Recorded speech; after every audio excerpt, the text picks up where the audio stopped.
Welcome back to On the Money with financial advisor Ryan Wheless, helping you redefine your retirement. I found great interest in this article. I think it actually originated from AARP. Great place for information. But what are some of the financial documents you should keep? What things should you actually shred, like get rid of? I don't just mean throw in the garbage can. It's a mixed bag of tricks, Spike. I mean, we have the engineer to come in, they have their spreadsheet, and they're basically looking for me to pat them on the back and say you're doing a good job.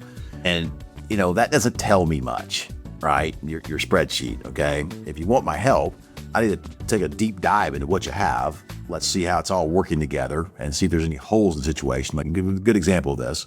Guy comes in, he's got 10 mutual funds. Actually, I had 20 mutual funds. And he was, happy with his returns because the market had been going up. And he kept talking about how he was diversified. And I said, okay, are you really diversified? He says, well, yeah, I'm like, okay, so your diversification is mitigating downside risk in down markets and helping you maximize return in up markets. He says, oh, for sure, absolutely. Okay. So he was sitting there, and I pulled up his spreadsheet. He actually had his mutual funds, which is rare on this. And I said, let's just assume that you have an even allocation across these mutual funds, 20 mutual funds. So I loaded this up into our software system, and it spit out a correlation report. So this guy had 20 funds. And so basically all of his funds were so correlated to each other. Their behavior was so correlated to each other in up markets and down markets. They were all doing the same thing. So I'm like, you think that because you've got 20 mutual funds and your statement that you're diversified, the reality is you're not, because these things, if the market goes up 1%, this whole portfolio moves up 1%. If the market goes down 10%, this whole portfolio goes down 10%. All right. So true diversification comes into play to where if I've got assets that do well in an up market, I might have some assets that don't do as well in an up market. But if the market goes down in value, the assets that don't do well in an up market should rise in value and do well in a down market, right? That's diversification. And that's just one example. Something like that needs to have more details, okay? Mm-hmm. But then we also have people come in the office and they've got a box, man. I mean, literally they come in with a box of stuff.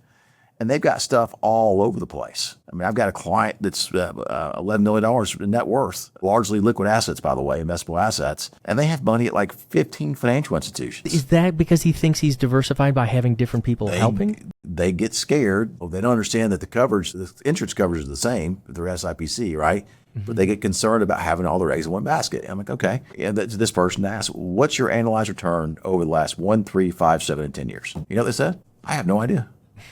Yeah. I have no clue. I said, what's the total risk of your portfolio? I don't know. And I go, okay. I said, hey, Ryan, we're worth $11 million. We can lose half our money and still generate enough income on that. And that's far more than we ever thought we'd have or need. I said, okay. So you're comfortable losing $5.5 million? Well, no. When you say it like that, we're not comfortable with all. I'm like, okay. So what we've got to do is get your money positioned in a way to where it can actually be working together, but we can closely monitor the fact that it's working together or not. Mm-hmm. Right? Mm-hmm. And then the folks that come in with a box of stuff, they tend to keep stuff for years. I mean, they've got statements from 20 years ago, and those statements don't mean anything anymore. That's what I was going to ask. Yeah, so the statements we want to keep or not keep, historically, if truly for you, what is important to keep around? And does it matter as much? Again, with a financial advisor who can bring everything together for you, do you need to keep all of those statements? Do you keep them for a year? Or is it even more risky to have them around the house? Is it better to?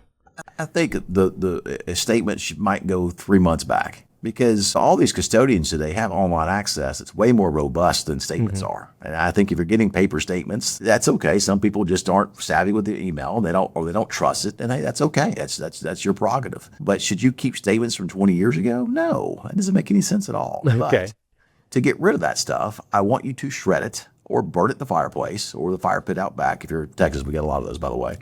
And get rid of the stuff, because there's personal information on there that you don't want people to get access to. Yeah. Keeping stuff from 20 years ago doesn't make sense. I think if you're somebody who keeps paper statements, maybe you keep a year's worth. At the end of the year, cycle the 12th month statement out and put the new one in, right? A year back, if you're that person. But just know that the custodian has all the records anyway. You can log on and see it. The gentleman you were talking about, $11 million in investable assets, but are they more at risk because they don't necessarily have one financial advisor to kind of keepsake and protect everything? Like if something were to happen very strangely, somebody accessing an account or something like that, you as a financial advisor, you guys on your team would be able to see that. forget accessing an account. What if they were on a plane over to Paris and that plane went down? God forbid.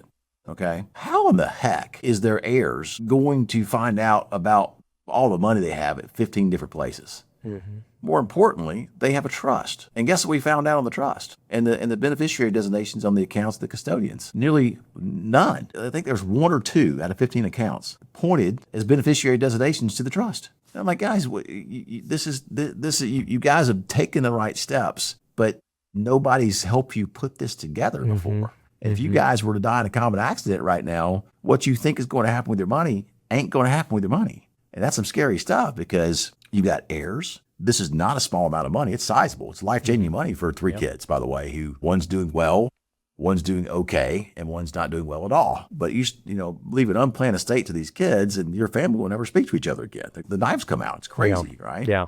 So what are some of the documents that you would like pre-retire? Yeah. What do you like? The most important thing is I want you to have copies of the beneficiary designation forms on your accounts and make sure those go where you want them to go. I want copies of those. I want you to have your advance directives, medical power of attorney, durable power of attorney. Once you have the medical power of attorney is the unplug me dot. Durable allows someone to act on your behalf. Financial power of attorney, kind of a similar thing. Are these hard to get? Are these difficult to get? No, not at all. Not at all. If you have paper statements, have the last 3 months, okay, and then if you have access to your accounts online, somewhere, keep the usernames and passwords for those accounts and how you get in those accounts. That way, if you die, the money is there. If your wife is the one left or your kids are left. You're in a situation where people know where to get to access to your funds, and have a will and have that in a place, and then have if you've got a trust, have the trust documents there as well. So real estate, ownership on automobiles, all that kind of stuff. And now, as you know, in Texas, there's a lot of gun safes here that are fireproof. Do we want to kind of keep everything in one spot? Again, do we want to leave it maybe over at a bank, somewhere independent? Do you want a financial advisor to have copies of these to be able to help families along? Well, I think it's super important for your advisor to have copies of that stuff too. Because I can't count the number of times that we've gotten calls. Hey, so and so died. I'm their son. Hey, cool. We've got a copy of the trust. We've got the beneficiary designation forms. We've got all that stuff. We can gladly help you walk through and navigate this. And April Bennett on my team is a master at helping someone navigate an estate like that. Does a really good job. Okay. For our listeners today, is we're going to have to leave the radio program, but you've got so many different kinds of videos. Even in fact, to kind of cross-pollinate, who did you just do an interview with? You were very excited about. Yeah, Christine Benz is the director of personal finance for Morningstar. So that's Morningstar Research. Boom. Yeah, if you've heard of mutual funds with 5-star Morningstar rating, 4-star, and so on. That's Morningstar. And she, again, is their director of personal finance. And she is just a gem of a human being. But Spike, the interview went a little differently than I thought it would. And the reason why I say that is it went extremely well. It was incredible. We enjoyed each other's company and time for sure. Very conversational. But she is really big on retiring with purpose. And that's not money based. It's emotional based. It's psychological based. It's how do you move from being someone who was an executive somewhere or part of this team or working on this oil rig platform with all your buddies or whatever you did to being someone who doesn't, like my dad, being a 737 captain. Mm-hmm. And all of a sudden you don't do that anymore today. Right? Those are the challenges she sees, the biggest challenges she sees with retirement. And we went through a bunch of analysis and studies on it, and it was really cool, a great conversation. And quite frankly, it opened my eyes to some of that stuff too, because we've always talked about, when we build a financial plan, the first 3 questions we ask is, where are you?